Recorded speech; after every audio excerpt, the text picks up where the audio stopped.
A palavra é Jesus Cristo. Sábado na quinta semana da Páscoa, 24 de maio de 2025.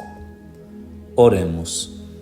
Ó Deus, que renovastes na fonte do batismo os que creem em vós, protegei os que renasceram em Cristo, para que, vencidos os ataques do erro, permaneçam fiéis à graça da vossa bênção.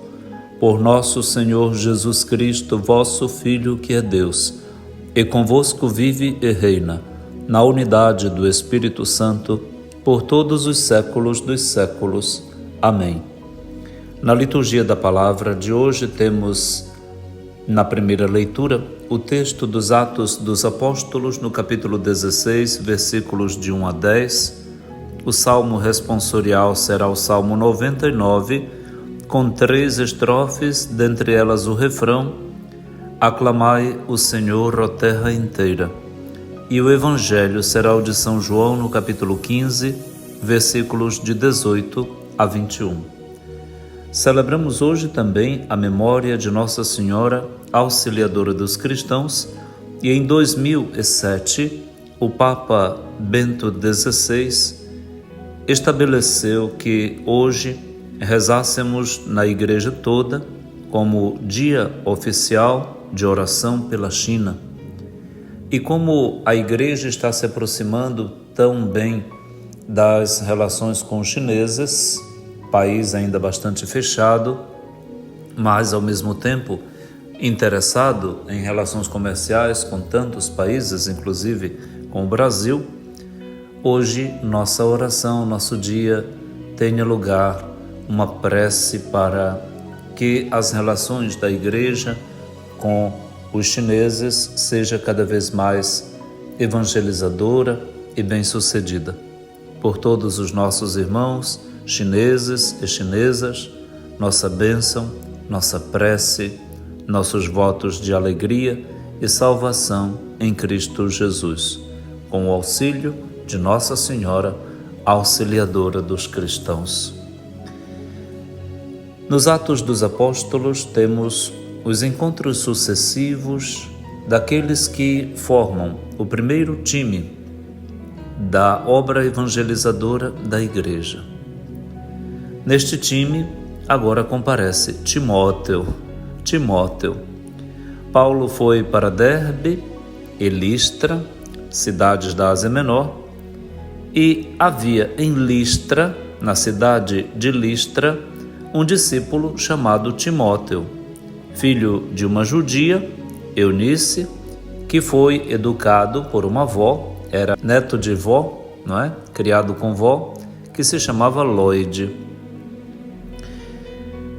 A mãe era crente, mas o pai era pagão, era um grego. Os irmãos de Listra e Icônio, daquelas cidades, davam bom testemunho do rapaz, de Timóteo, era jovem. Paulo então viu em Timóteo as qualidades necessárias para uma boa obra e, vendo o testemunho que davam dele, quis que Timóteo o acompanhasse a partir dali. E o tomou consigo, o circuncidou por causa dos judeus que se encontravam naquelas regiões, porque todos sabiam que o pai de Timóteo era grego, mas ele não tinha sido circuncidado por causa disso. Percorreram então as cidades, Paulo e Timóteo, percorrendo as cidades, eles transmitiam as decisões que os apóstolos e anciãos de Jerusalém haviam tomado e recomendavam que estas decisões fossem observadas por todos. Esta é uma informação importante de Lucas a respeito desta ação missionária. O missionário não inventa nada novo. O missionário não cria uma igreja nova ou altera aquilo que a igreja possui no seu erário, na sua herança, na sua tradição. A tradição, como bem dirá Paulo na carta aos Coríntios, é transmitir o que recebeu. Portanto, o que Paulo e Timóteo recebem de Jerusalém como decisões tomadas pelos apóstolos e pelos anciãos, os presbíteros em torno dos apóstolos, eles não alteram nada. Eles recomendam às comunidades de Listra e Icônio que cumpram, que observem o que de Jerusalém está se estabelecendo. É como para nós atualmente o Santo Padre. Ele promana de Roma e chega até nós, onde quer que estejamos, aquilo que haveremos de cumprir, sim. E os nossos bispos devem ser os guardiões exatamente da observação da doutrina, daquilo que o Santo Padre, o Papa e até mesmo do Colégio dos Pastores, portanto dos nossos bispos, na CNBB, se estabelecem. Nós somos apostólicos e, portanto, vivemos assim desde o começo. Por causa disso, diz Lucas, autor do texto, as igrejas, portanto, a mesma igreja em todas estas comunidades, Listra, Icônio, Derbe, Antioquia, se fortaleciam na fé. A fé destas igrejas se tornava robusta, exatamente por causa desta comunhão, desta unidade na doutrina dos apóstolos. E de dia para dia, todo dia, cresciam em número aqueles que aderiam à fé em Jesus Cristo. Aqui, Lucas agora diz que Paulo e Timóteo fazem um lastro geográfico de expansão missionária. Eles atravessaram a Frígia e a região da Galácia, portanto, uma grande região da Galácia, com muitas cidades, muitas comunidades, e depois chegam a Mísia e vão para Troade.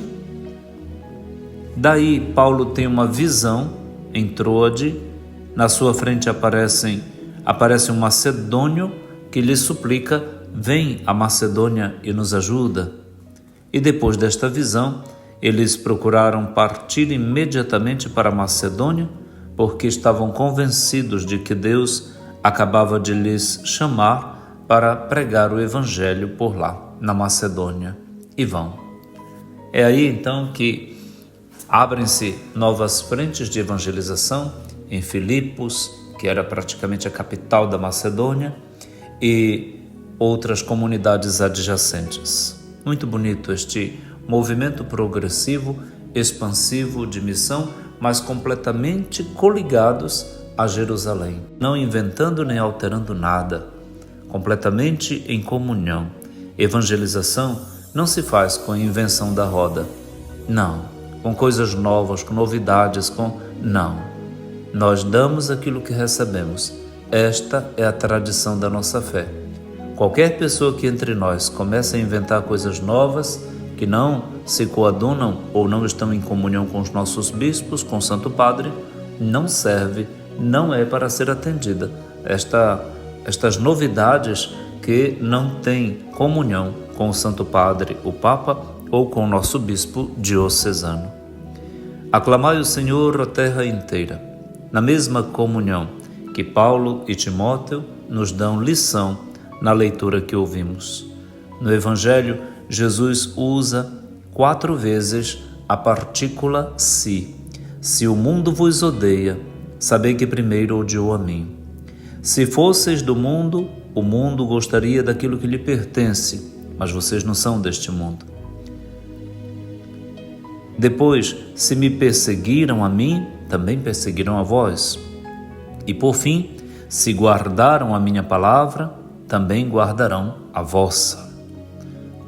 Porque não conhecem? Tudo isso acontece e farão contra os discípulos porque não conhecem o Pai que enviou Jesus. O desconhecimento de Deus vai causar muito desconforto aos enviados por Jesus, como aconteceu com o próprio Jesus. Por isso aqui vai se desenhando também, à medida que nos aproximamos do mistério da Ascensão e de Pentecostes, a clareza com que se deve assumir a missão cristã católica sempre, com firmeza, sabendo-se que o que aconteceu com Jesus acabará acontecendo de alguma maneira em nossa vida. Sim, Senhor, apesar de tudo, contudo e em tudo e por causa de tudo, nós abraçamos a Tua cruz, abraçamos a Tua palavra, abraçamos o Teu reino, abraçamos a Ti, gostamos do que Tu gostas, não gostamos do que Tu não gostas, nós queremos ser um só contigo, Senhor. Fica conosco, fortalece-nos, a graça de sermos auxiliados por Tua Mãe, a auxiliadora dos cristãos, particularmente neste sábado, nos anime ainda mais a Te seguir com fidelidade, a fidelidade de Maria. Ave Maria, cheia de graça, o Senhor é convosco. Bendita sois vós entre as mulheres, e bendito o fruto do vosso ventre, Jesus. Santa Maria, Mãe de Deus, rogai por nós, pecadores, agora e na hora de nossa morte. Amém. Auxílio dos cristãos, rogai por nós. Abençoe-lhe o Deus Todo-Poderoso, que é Pai, e Filho e Espírito Santo. Amém.